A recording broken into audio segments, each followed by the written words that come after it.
pero se lo habíamos adelantado antes de irnos a comerciales, que estamos en contacto ya con la Seremi de Desarrollo Social y Familia de nuestra región, Claudia Espinosa, con quien vamos a hablar de los resultados de la CACEN 2024. ¿Cómo está, Seremi?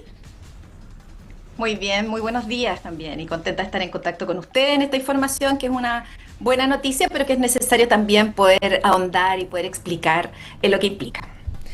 Muchas gracias, Seremi, por estar con nosotros. Vamos a hablar, ¿cierto?, de los resultados de la CACEN 2024, pero no le puedo dejar de preguntar, ¿cierto? Estamos en el operativo de la megatoma de San Antonio y no le puedo dejar de preguntar de su ministerio, ¿cierto? Usted representa en nuestra región al Ministerio de Desarrollo Social y Familia. ¿Cuáles son las labores que le competen a su ministerio en este operativo que estamos viendo en San Antonio?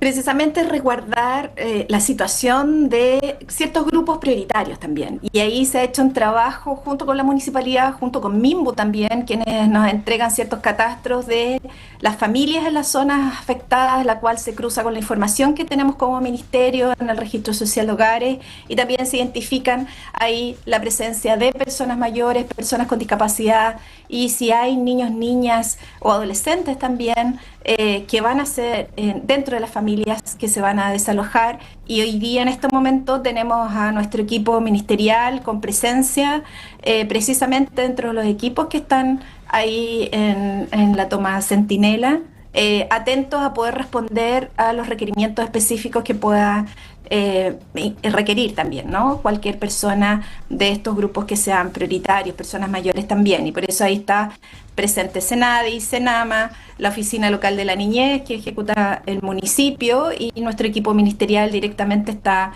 equipo de nuestra Secretaría Regional Ministerial en terreno, atentos a eso, y tenemos otras acciones también futuras en función de cómo se desarrolle precisamente este proceso, que esperamos que sea lo más tranquilo y lo más beneficioso también dentro de la difícil situación que implica esta desocupación. Seremi, también escuchábamos llamadas la atención las palabras del alcalde de Omar Vera, quien daba cuenta que los albergues, como lo dispuso, ¿cierto?, que el fallo de la Corte de Apelaciones obliga a que sea la municipalidad quienes prestan albergue para las personas que sean desalojadas. Sin embargo, el alcalde comunicaba hace escasos minutos que estos no han sido ocupados, ¿cierto? No ha llegado nadie prácticamente a los albergues dispuestos por la municipalidad. Eso claramente llama la atención. ¿A qué se debe? Sí. Esa es la tónica que tenemos en las situaciones que hemos tenido de desalojo. En general, los albergues no han sido ocupados. Hemos tenido casos muy excepcionales. Nosotros hemos trabajado en la preparación precisamente de esos albergues, generando ciertas orientaciones a los municipios, es decir, que deben tener, por ejemplo, ¿no?, ciertas consideraciones para las familias que tengan niños y niñas, a qué grupos priorizar.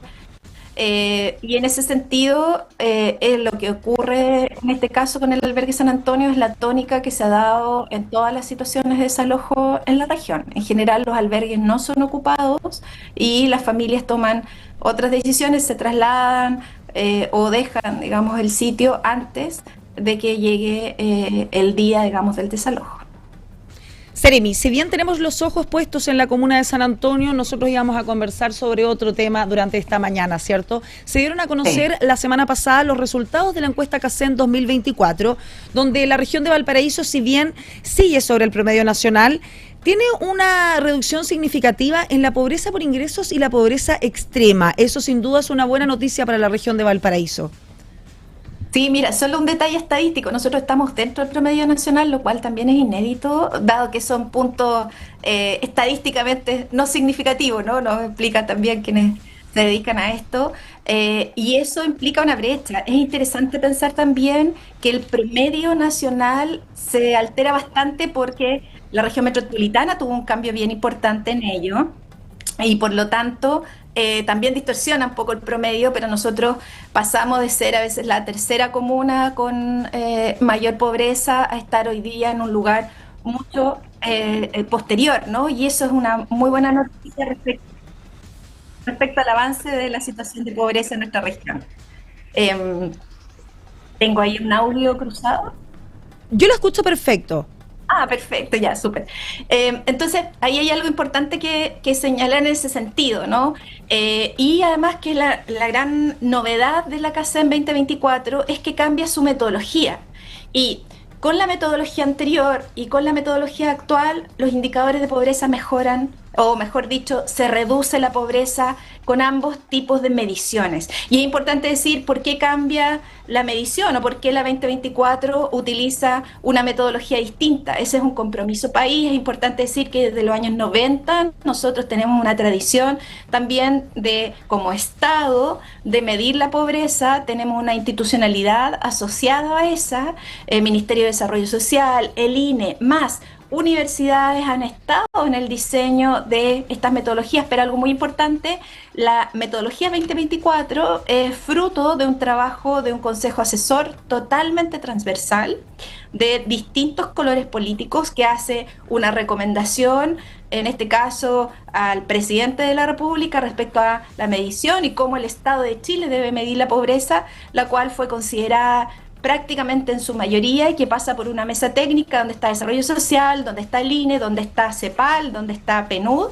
que permite efectivamente tener estos indicadores que se actualizan y que dan cuenta mejor de la realidad de las familias. Por ejemplo, se incorporan en la medición de pobreza multidimensional dimensiones como el cuidado, ¿no? En el ámbito de salud, por ejemplo, pasa a ser una carencia si en la familia hay una persona que tiene alguna discapacidad o dependencia severa y no tiene apoyos de salud, o si dentro del grupo familiar hay una persona que no puede ni trabajar ni estudiar porque tiene que cumplir con labores de cuidado. Eso se considera una carencia, al igual que la conexión digital en la dimensión de redes y cohesión social, y por lo tanto, y también en el ámbito de salud, por ejemplo, se incorpora alimentación saludable, lo cual no estaba considerada en la metodología anterior, y hoy día vemos que a veces esa puede ser una brecha también económica o de diferenciación socioeconómica, y por lo tanto, ante el requisito y la situación también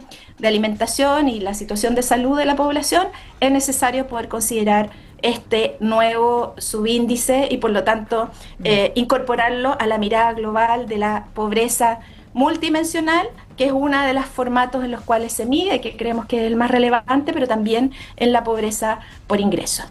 Seremi, y para quienes nos escuchan y nos ven a esta hora de la mañana, si le podemos explicar cuál es la importancia que tiene la encuesta CACEN. ¿Tiene alguna implicancia para el desarrollo de futuras políticas públicas? Todas las políticas públicas en nuestro país se diseñan y se definen acorde a la encuesta CACEN. Las decisiones en políticas públicas tienen que ser justificadas, tienen que ser con evidencia a la base, y la CACEN es una herramienta fundamental. Para nosotros, por ejemplo, desarrollo social, la CACEN es fundamental porque debemos focalizar, cuando tenemos políticas públicas focalizadas, se focalizan según CACEN, pero también hay otras políticas públicas que tienden a la universalidad y que deben también considerar las vías por las cuales avanzar hacia esa universalidad con los datos que nos otorgan la CACEN.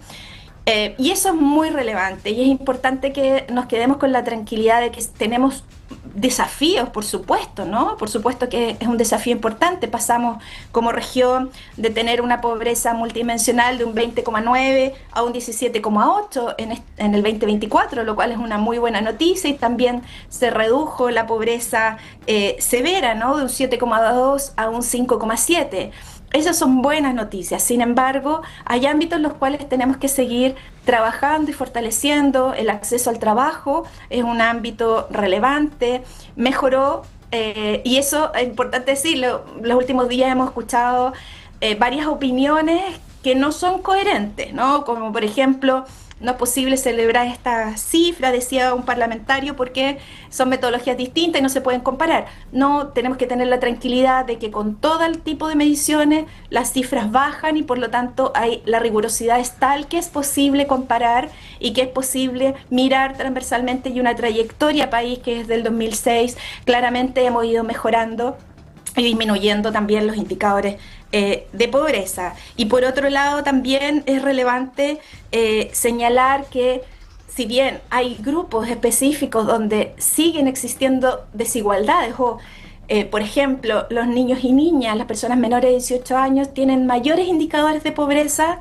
que el resto de la población, o mejor dicho, se agrupan y hay mayor presencia de niños y niñas en situación de pobreza en los grupos más carenciados. Bueno, eso ha sido una tendencia. Que es lo relevante es que esa brecha ha disminuido en esta medición. Si bien antes era en torno a los 11, 10 puntos por sobre los 10 puntos de diferencia, hoy día estamos en cifras menores que esa, y entre los 4 y los 17 años tenemos en torno a los 8 puntos de diferencia. Entonces, si bien tú dirías, todavía sigue siendo un desafío y es importante que pongamos atención en aquello y que podemos visibilizar también los efectos positivos de ciertas políticas públicas. Por ejemplo, el haber vuelto en formato de automático el subsidio único familiar implicó que llegó a muchísimos más niños y niñas el SUF, ¿no? Algo que antes se postulaba año a año. El poder acceder a ciertas políticas también que impliquen el ámbito de generar condiciones para el cuidado, como hemos ido también desarrollando como Ministerio de Desarrollo Social y Familia, ha implicado también un cambio en la familia, y por supuesto que la pobreza por ingresos se ve disminuida cuando ha aumentado de forma tan significativa el sueldo mínimo, ¿no?, en el país. Entonces, esto no es solo fruto, no es fruto del azar, no es algo azaroso, sino que es importante, y la CACEN tiene un gran valor y una trayectoria en nuestro país de ser valorada para mirar y para ir aprendiendo de las políticas públicas cuando tienen efecto y cuando no. Y ahí hay algo que es significativo, ¿no? Claramente tenemos que seguir promoviendo la inserción laboral de las mujeres, por ejemplo, es algo que es relevante. Las mujeres tienen mayores indicadores de pobreza que los hombres, y ahí hay un ámbito en el cual hemos trabajado y hay que seguir trabajando en ese ámbito, pero hay que cuidar también de qué manera las buenas políticas públicas generan mejores condiciones de vida y se pueden sostener.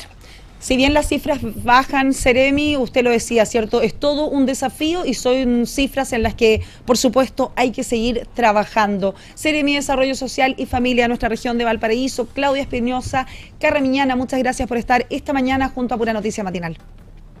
Muchas gracias a ustedes, que tengan un muy buen día y buena semana.